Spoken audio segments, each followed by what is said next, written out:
नमस्कार दोस्तों। वर्ड सीखने के पार्ट 1 में हमने देखा कि हम 18 पॉइंट्स तक कर चुके थे। आज हम नेक्स्ट पार्ट पर चलेंगे, पार्ट 2।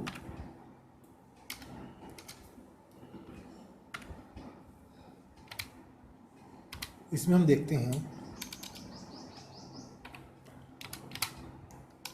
Change case.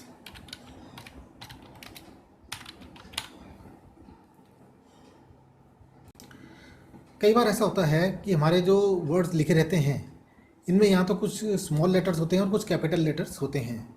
या तो हमें उन सबको कैपिटल करना होता है या उनको स्मॉल करना होता है। इसके लिए सबसे पहले हम जो भी वर्ड हैं हम उनको पहले सिलेक्ट करेंगे। सिलेक्ट करने का तरीका वही रहेगा। ये जो हमारी आई बीम है इसको हम यहाँ क्लिक करेंगे, डाउन एरो। मान लीजिए हमारा सिलेक्शन इतना है। अब ये हम कंफर्म करेंगे कि होम टैब क्लिक है। उसके बाद हम फॉन्ट की ग्रुपिंग में जाएंगे और यहाँ आप देख रहे हैं चेंज केस, इसको हम क्लिक करते हैं।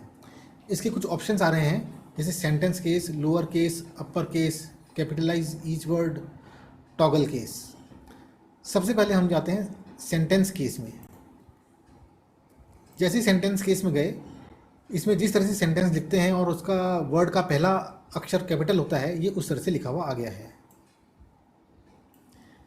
नेक्स्ट हम देखते हैं लोअर केस। जैसे हम लोअर केस करते हैं, इस सेंटेंस में जितने भी वर्ड लिखे हुए थे वो सारे स्मॉल लेटर्स के हो जाते हैं। अब हम देखते हैं अपर केस। अपर केस में इस पैराग्राफ में जितने भी वर्ड थे और जितने भी कैरेक्टर्स थे वो सब कैपिटल हो गए हैं। अब हम देखते हैं capitalise each word. Capitalise each word का मतलब होता है कि किसी सेंटेंस में जो भी वर्ड्स लिखे हुए हैं उसमें से जो प्रत्येक हमारा वर्ड है उसका पहला लेटर कैपिटलाइज हो जाता है। अब हम देखते हैं टॉगल केस। टॉगल केस का मतलब होता है किसी सेंटेंस में जितने भी वर्ड हैं उसका जो पहला कैरेक्टर है वो या तो अपर या लोअर का होगा और बाकी बचे हुए सारे जो कैरेक्टर्स हैं वो उसका रिवर्स हो जाएगा। यानी कि यदि पहला लेटर लोअर है तो बाकी अपर के हो जाएंगे। इसी तरह हम दोबारा टॉगल केस करते हैं। यदि पहला लेटर अपर है तो बाकी लोअर केस के हो जाएंगे।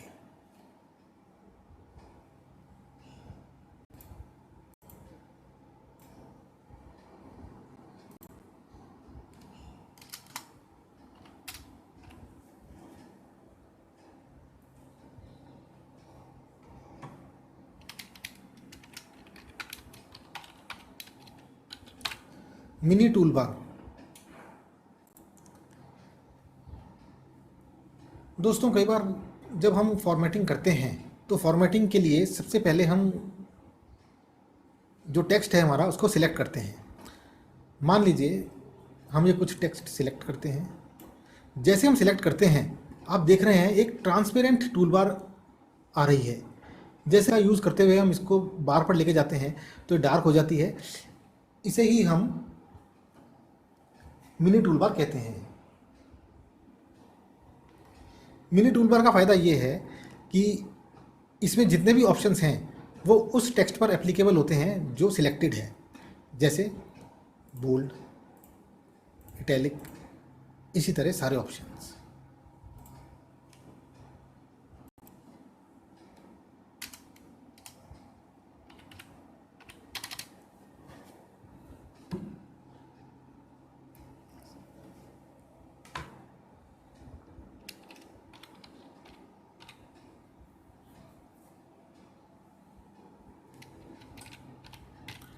Scale etcetera.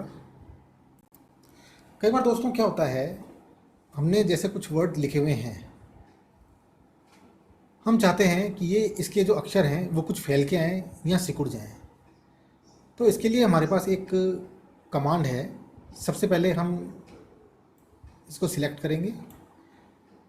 फिर इसमें जो ये हमारा फॉन्ट की ग्रुपिंग है, यहाँ पर दोस्तों आप एक स्मॉल एरो देख रहे हैं, इसको क्लिक करें तो हमारे पास फॉन्ट का एक डायलॉग बॉक्स आ जाता है। इसमें ही हमारा स्केल लिखा हुआ है और बाय डिफ़ॉल्ट इसमें 100% सेट है। इसको हम जैसे चेंज करते हैं, मान लीजिए 200 कर देते हैं और इक्वल करते हैं, तो आप ये देख रहे हैं कि इस वर्ड के जितने भी कैरेक्टर हैं वो फैल जाते हैं। अब हम दोबारा देखते हैं। अब इसको हम 100 की बजाय 50 कर देते हैं, तो आप देख रहे हैं इसके जितने भी कैरेक्टर हैं वो सिकुड़ गए हैं। Ctrl+Z। ऐसे हम स्पेसिंग देखते हैं। स्पेसिंग में है नॉर्मल, एक्सपेंडेड, कंडेंस्ड। नॉर्मल करते हैं। नॉर्मल स्पेसिंग का मतलब वही है जो कि इसके डिफ़ॉल्ट में है, जिस तरह से जो हम टाइपिंग करते हैं और वर्ड आते जा रहे हैं। फिलहाल हम इसको 100 कर देते हैं।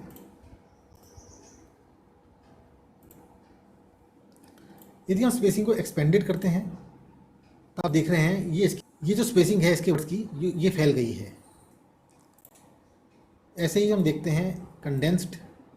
जैसे कंडेंस्ड करते हैं तो ये जितने भी कैरेक्टर्स हैं इनकी स्पेसिंग कम हो गई है।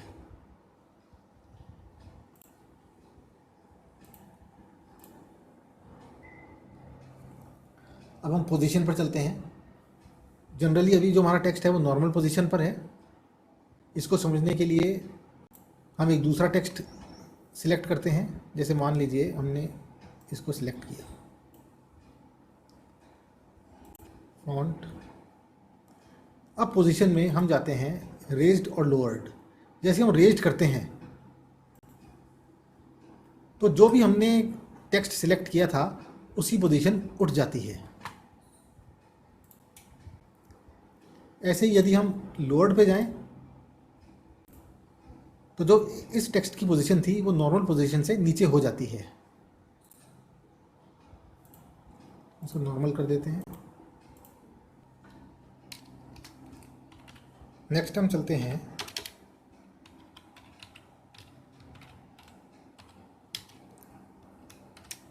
Subscript and superscript.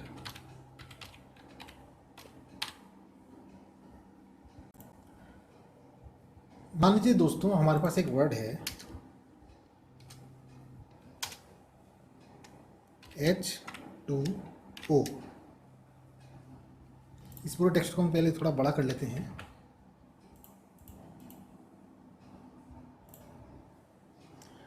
अब इसमें मान लीजिए जो 2 है इसको हमें थोड़ा नीचे करना है, तो सबसे पहले हम इसको सिलेक्ट करेंगे और फॉन्ट के ही ग्रुपिंग में आप देख रहे हैं सबस्क्रिप्ट। जैसे इसको क्लिक करते हैं तो ये हमारा नीचे आ जाता है।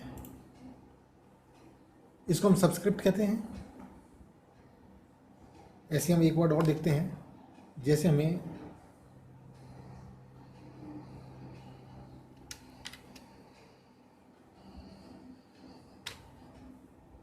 ए की पावर 5 लिखनी है तो इसके पहले सबसे हम ए और 5 लिख लेंगे, फिर 5 को सिलेक्ट करेंगे। ऐसे यहाँ पर आप देख रहे हैं फॉन्ट के ही ग्रुपिंग में सबस्क्रिप्ट। जैसे हम इसको क्लिक करते हैं तो ये हमारे पास A⁵ आ जाती है।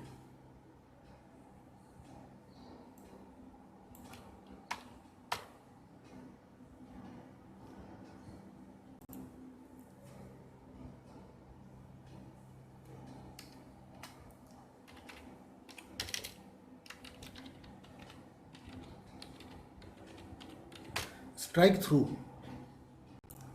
कभी कभी दोस्तों ऐसा होता है हमें किसी वर्ड को कटा हुआ दिखाना पड़ता है, तो सबसे पहले हम उसको सिलेक्ट करेंगे। मान लीजिए हमारा वर्ड है, इसको हमने सिलेक्ट कर लिया और यहाँ आप देख रहे हैं स्ट्राइक थ्रू। जैसे इसको क्लिक कर देंगे तो ये इसको कटा हुआ शो कर देगा। अंडू।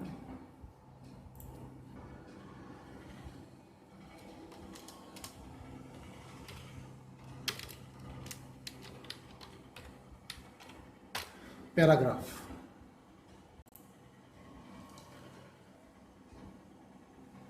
दोस्तों वर्ड में जितना भी टेक्स्ट होता है तो इस सभी टेक्स्ट को एक पैराग्राफ की तरह कंसीडर करता है। कितने पैराग्राफ हैं इसको देखने के लिए हमारे पास ये पैराग्राफ के ग्रुपिंग है, उसमें एक ही सिंबल है शो हाइड। हम इसको क्लिक करते हैं तो ये ढेर सारे सिंबल आ जाते हैं। तो आप देख रहे हैं किन्हीं भी 2 सिंबल को पकड़ लीजिए, इन सिंबल्स के बीच ये सारे के सारे पैराग्राफ कंसीडर करता है। अब पैराग्राफ में मेन चीज़ होती है इंडेंट, अर्थात जो पहली लाइन है हम चाहते हैं कि वो थोड़ा अलग हटके शुरू हो। इसके लिए सबसे पहले हमें जिस पैराग्राफ के साथ ऐसा करना है उन सभी पैराग्राफ को हम चुन लेंगे। तरीका वही रहेगा सिलेक्ट करने का। आई बीम को हम उस जगह लेकर जाएंगे जहाँ से हमें सिलेक्ट करना है और फिर हम एरो कीज़ का यूज़ कर लेंगे। मान लीजिए ये हमारे पैराग्राफ्स हैं। अब यहाँ पर आप देख रहे हैं, सबसे पहले आपको व्यू में जाते हैं, आप देख रहे हैं रूलर। ये जो हमारी ऊपर बार देख रहे हैं इसको रूलर बार कहते हैं। यदि आप इसको अनसिलेक्ट करेंगे तो हट जाएगी और सिलेक्ट करेंगे तो ये आ जाएगी। तो हम होम टैब में जाते हैं तो यहाँ पर एक बटन दिख रहे हैं, नीचे स्क्वायर है और ऊपर ट्रायंगुलर है। इसको आप जहाँ तक लेके जाएंगे इसका उतना इंडेंट बन जाता है और पूरा का पूरा टेक्स्ट वहाँ आ जाता है। यदि हम इसको ऐसा ना करें और केवल ऊपर का जो ट्रायंगल है खाली उसको ही हम आगे कर दें तो आप देख रहे हैं हर पैराग्राफ की जो पहली लाइन है उसमें इतना इंडेंट आ गया है। ये जो डिस्टेंस है हम इसको इंडेंट कहते हैं। Control Z।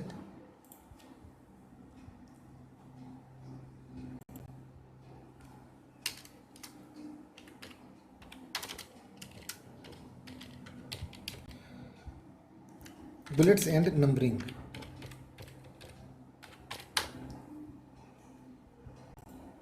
दोस्तों कई बार हम लिस्ट बनाते हैं या कुछ आइटम्स लिखते हैं, हमें उनको नंबर देने पड़ते हैं या कोई साइन देना पड़ता है।